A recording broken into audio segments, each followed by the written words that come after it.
नमस्कार मित्रों, जय श्री राम। ओम नमः शिवाय। मित्रों, नया जो संवत है वो 30 मार्च 2025 से शुरू हो रहा है। उससे पहले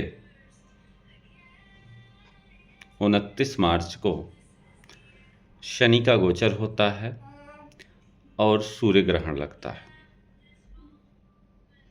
ये जो शनि का गोचर है और सूर्य ग्रहण की स्थिति बन रही है, इसका क्या प्रभाव पड़ेगा, देश और दुनिया में किस तरह से प्रभावित करेंगे। क्योंकि अगर हम बात करें नए संवत की, तो उस संवत के राजा भी सूर्य हैं और मंत्री भी सूर्य हैं। और नए संवत के आगमन से पहले ही सूर्य पर ग्रहण लग गया है। इसका मतलब हम क्या कह सकते हैं कि इस नए संवत में क्या स्थितियां बनेंगी और क्या स्थितियां घटित होंगी। चूँकि शनि का गोचर भी हो रहा है और सूर्य ऑलरेडी मीन राशि में विराजमान है और 29 मार्च को ही सूर्य ग्रहण भी लगा हुआ है, तो कहने का मतलब यह है कि देश और दुनिया में जो उच्च पद के लोग हैं, जिनका जीवन राजा की तरह है, या देश के प्रधानमंत्री हैं, राष्ट्रपति हैं, या उच्च अधिकारी हैं जो शीर्ष पदों पर विराजमान हैं, आने वाला यह समय उनके लिए अच्छा नहीं होगा। यानी कि शुरुआत के 2-3 महीने, यानी कि 30 मार्च से 90 दिन के भीतर देश और दुनिया में कुछ ऐसे बड़े लोगों की मृत्यु हो सकती है, कुछ बड़े लोगों के जीवन पर संकट आ सकता है। खासकर राजनीति से जुड़े लोग हैं या फिल्म से जुड़े हुए लोग हो सकते हैं। और अगर हम बात करें, चूँकि मीन राशि में अगले 2 महीने शनि और राहु की युति बन रही है, तो पैशाच नामक योग की निष्पत्ति भी हो रही है। और अगर हम इस युति को देखें और ग्रहण की स्थिति को देखते हुए देखें, तो शनि जनता को रिप्रेजेंट करते हैं,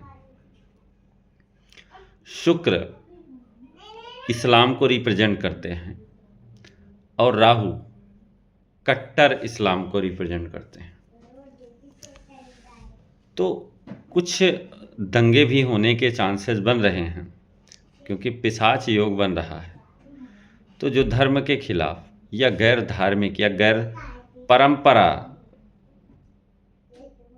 को रिप्रेजेंट करते हैं या दूसरी परंपरा को रिप्रेजेंट करते हैं, उनके द्वारा जो है कुछ इस तरह की गतिविधियां क्रिएट की जाएंगी, जिसकी वजह से दंगों की स्थिति उत्पन्न होगी।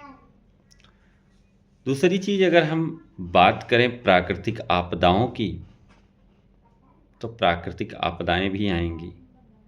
देश के उत्तरी भागों में या दुनिया के उत्तरी भागों में भूकंप की स्थिति उत्पन्न होगी, ज्वालामुखी की स्थिति भी उत्पन्न हो सकती है और सुनामी आने की पूरी संभावनाएं बन रही हैं। चूँकि मीन राशि में ये योग बन रहे हैं, तो मीन राशि इस वजह से जल जनित समस्याएं हो सकती हैं या कुछ ऐसी बीमारियों का जन्म होगा जिसकी वजह से एक संक्रमण की स्थिति उत्पन्न हो जाएगी। चूँकि शनि जब जब मीन राशि में आते हैं, तो कुछ बड़े युद्ध जैसी स्थितियां बनती हैं। और इस बार तो शनि और राहु की युति भी अगले 2 महीने बन रहे हैं, तो ईश्वर ही बचाए इन स्थितियों से। और रही बात,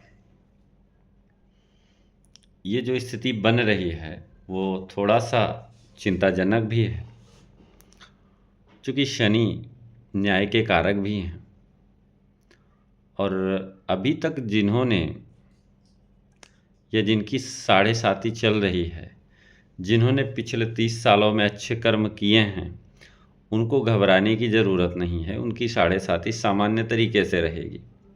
लेकिन जिन्होंने किसी को सताया है, किसी को परेशान किया है, उनके लिए ये साढ़े साती का समय बहुत चुनौतियों भरा होगा, बहुत कठिन होगा।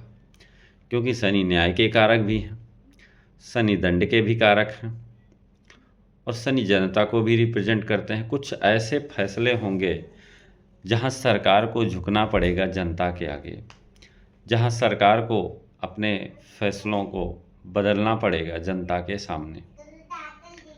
अब क्या स्थितियां बनेंगी, ये आने वाले भविष्य में देखेंगे हम लोग। रही बात ज्योतिषीय प्रिडिक्शन की, ये है हमारी प्रिडिक्शन। देखते हैं आगे होता है क्या। आज के लिए इतना मित्रों, फिर मिलेंगे। जय श्री राम। ओम नमः शिवाय।